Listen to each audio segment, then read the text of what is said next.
Buenas tardes, doctor Gilbert. Muchas gracias por estar aquí en España por primera vez y colaborar con la Asociación Española de Mindfulness y desde este año Asociación Española de Mindfulness y Compasión. Nuestra intención no es no solo que los profesionales de la salud mental, sino también los pacientes y el público en general puedan comprender lo que es la terapia focalizada en la compasión. Así que esta es la proposición, el fin de esta entrevista. Now I'm going to say the same in English. Good evening, Mr. Paul Gilbert. Good afternoon. Thanks a lot for being here in Spain for the very first time and collaborating with the Spanish Association of Mindfulness, and from now on, the Spanish Association of Mindfulness and Compassion.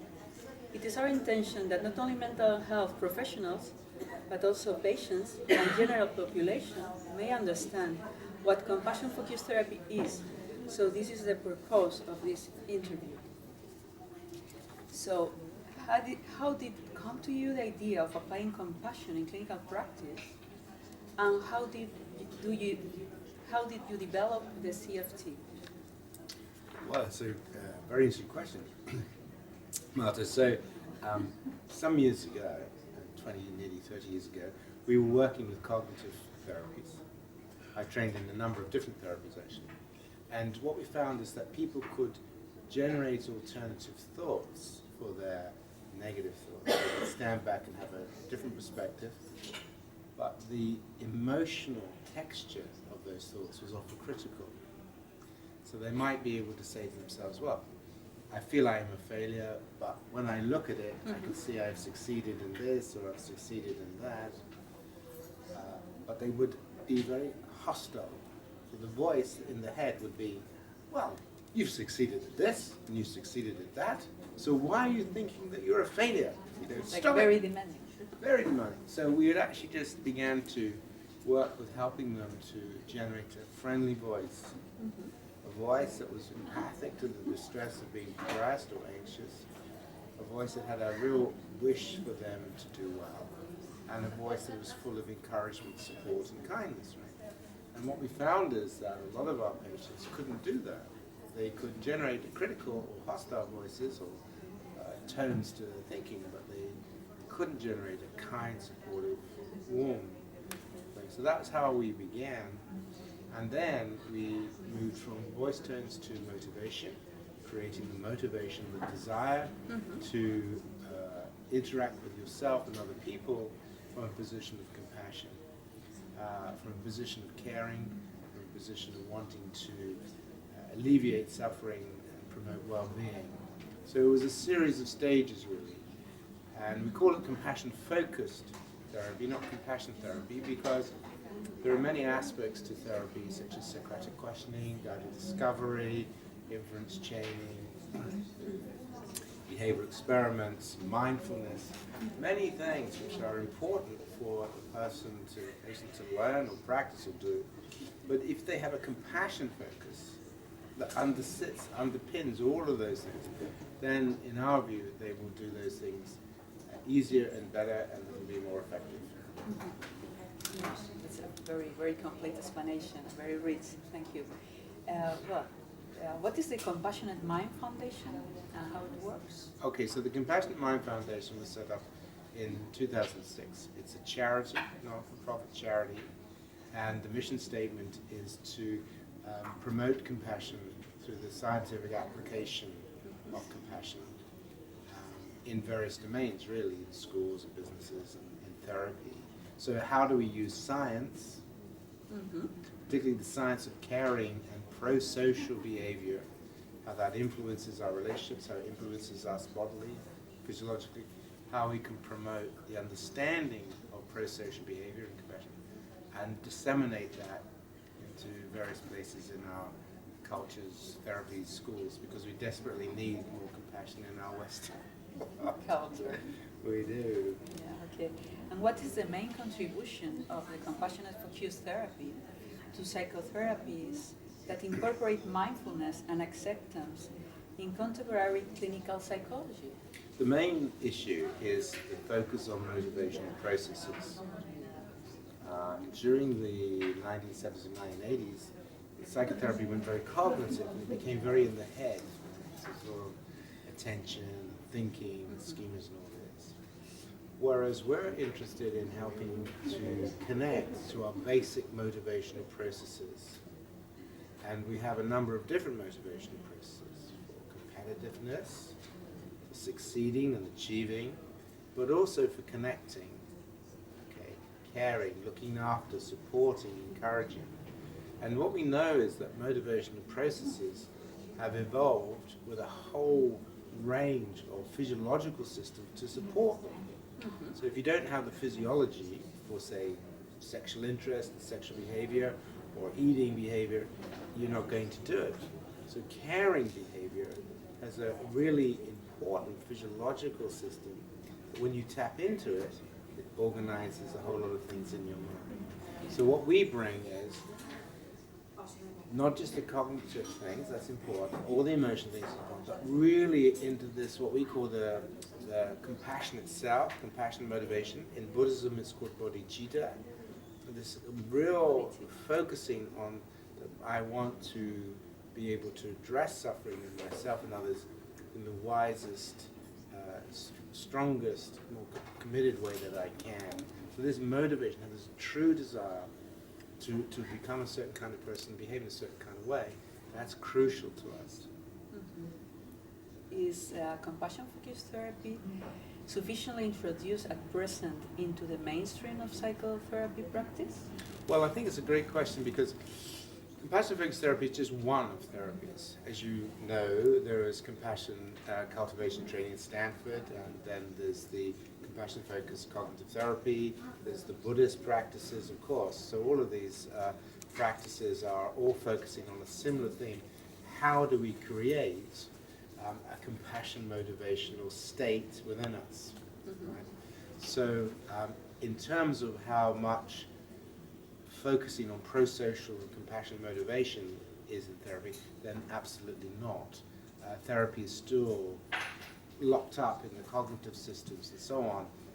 And what we are trying to do is to open that up so that you're having more motivational training into these therapies. So the cognitive approach has done fantastic, wonderful things, but if we can also add into it this motivational focusing, particularly compassion motivational focusing, pro-social motivational focusing, this changes a whole lot of things in one's mind. Because if you're very focused on achievement and doing and competitiveness and blah, blah, then your mind is organized in a different way. And is that changing little by little?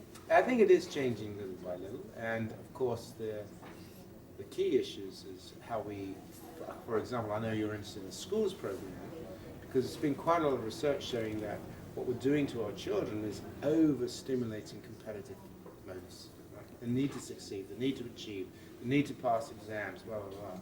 And some recent research at Harvard has shown that children are very locked into me, and compete, and less locked into... Very stressed. Yeah, and very stressed, and less locked into pro-social cultivation, compassion cultivation. Okay, so what is the response of clinical practitioners to compassion-focused therapy? Are they accepting its clinical utility and effectiveness? Some. Some. To be honest, some. Yes, some. Yes, I think so. Generally speaking, certainly where I go, because we have been so intent on rooting compassion in science, we use a lot of Buddhist ideas, of course, but we're very interested in the science of caring behavior, how caring behavior evolved, the physiology of caring behavior, where caring behavior influences how you think and what you do. Because we really focus on the science, I think most of my colleagues are interested. That's great. I hope the same is going to happen here in Spain. It would definitely be the same in Spain. Definitely. So some professionals and academics appear to be critical of the scientific status of mindfulness-based approaches and are reticent or skeptics on compassion in psychological treatments. They argue usually that widespread application is premature until more data. What would you say to these therapists? Well, firstly, I think science always has skeptics and must always have skeptics. Yeah, They do a that's right. fantastic job in keeping all of us on our toes. And at one level, of course, they are correct. But at another level, you have to be careful with how you use science. Many of my colleagues, or some of my colleagues who are critical, are only interested in one thing, which is called outcome research, right? Mm-hmm. Well, outcome research is important, but in our approach, the research that needs to be done before outcome research is process research. And there are too many therapies that have kind of come from a theory-based and rushed off to do clinical trials, and then people pay attention to the trial. But the processes that they're trying to influence are not well understood. So I think if you're really interested in science, we have to make sure that we understand the processes that our therapies are designed to impact upon, to affect. Okay, you can't just develop a therapy and we're going to do. So there's too much outcome research before good process research. So compassion-focused therapies and mindfulness to a degree are based quite a lot on process research, really understanding how the brain is processing information. So there's been quite a lot of research on the neurophysiology, what happens in the brain when you practice mindfulness and when you practice compassion. What we don't know is what happens if you stop practicing, whether it's like a muscle and you lose it again. So I think people who are very critical don't actually know the science. I think when it comes to outcomes and how does it work as a therapy, then I would agree with the critics. We absolutely need more data, and then to do that you need to get money, and the problem is getting money is very difficult, particularly for new therapies. Mm-hmm. So you get caught in this trap where people say, we don't have any evidence, give us your evidence. You say, okay, I'll get evidence. You go for a research grant and they say, you don't have any evidence, so we're not going to give you any money. Yeah. And that's it's like a circle. It's a circle, it's a poverty trap, right? And of course, the people who are giving all the money, they have their therapies that they favor as well, obviously, and so on and so on. So it's a really important question that we understand both the science and process. So if you're going to look at shame, for example, self-criticism, as we've been doing here this morning, these are really complicated processes. They're not easy processes. There's many different forms of self-criticism. So if you're going to develop a therapy, you need to know the process, you see. So that's important. And then, once you've got something that starts to work, can you teach other people to do it? Can you roll it out as a therapy that could be used in different places? How do you teach them? How do you supervise them?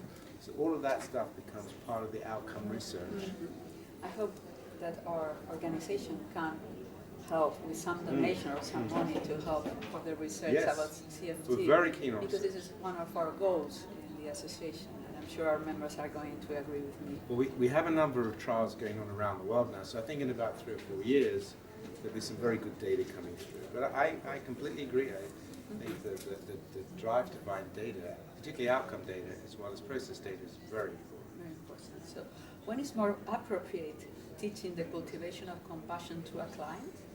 When is it more appropriate? Appropriate teaching the cultivation of compassion to a client, to a patient, and what are the main difficulties? Okay, well that's a really great question. So the key thing is, firstly, does the client understand what you mean by compassion? So that before you move anywhere, you have to be clear that they understand what you're talking about, which is sensitivity to suffering yourself and others. It's the first psychology of compassion, combined with a commitment to take some action and to learn how to take wise action. So you need those two psychologies. Mm-hmm. And often when you explain to patients exactly, or anybody really, exactly what you're meaning by compassion, they say, oh yeah. Otherwise people think compassion is a bit like, oh, there, poor you, a bit of kindness, blah, blah. Okay, but in our approach to compassion, we take the traditional approach to compassion, which is this capacity to engage with suffering, not to turn away from it or to run away, but to really take it on and really take an interest in trying to alleviate it. So mostly when patients understand that, they go. Now, the next question you ask is, what are the problems? Well, one of the problems is that patients can be very frightened of compassion. They don't trust it, they feel they don't deserve it. They'll have thoughts like, if you really knew what went on in my mind, or you really knew some of the things that happened to me, you wouldn't think I deserve compassion.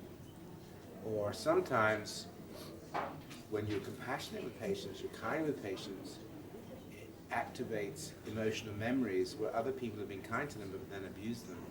So they become quite frightened of this kindness, this nice therapist, or what are you? So when you're doing compassion focused therapy, it's always important to keep an eye on the fact that some people are very frightened of it, very wary of it. So just two more questions to finish.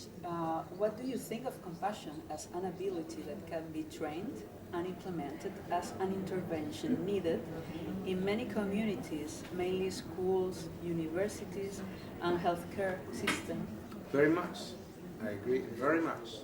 But again, the key issue, right, is having a very clear understanding of what compassion is. And one of the problems I have slightly with some approaches is they're very vague about what compassion actually is, what the processes of compassion is, what the motivation is, how the different emotions, because compassion is not an emotion. You sometimes hear that, but compassion can come because you're sad, you see somebody hurt that makes you sad, or because you're anxious, you see a child in a building that's on fire and you're anxious. So you would say it's more an intention than an It's emotion? much more, it is an intention.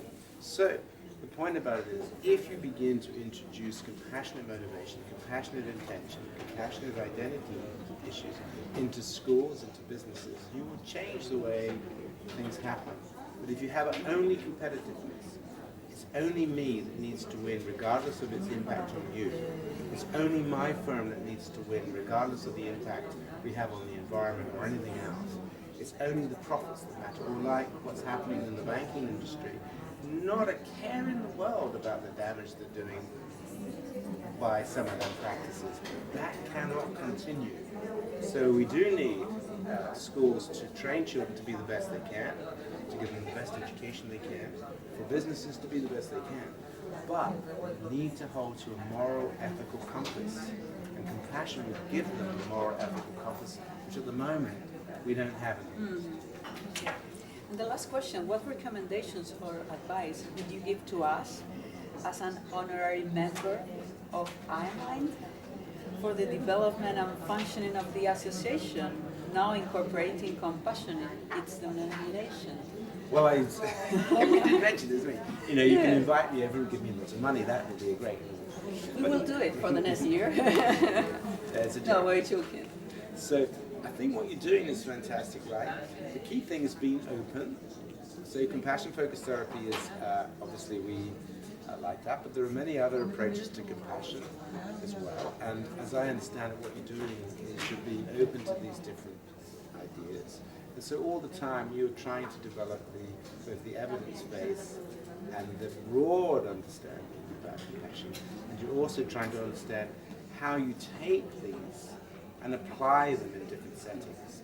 So I know, for example, you're very interested in the schools program, but the way you apply compassion science in schools will be different to how you apply it in psychotherapy. Of course.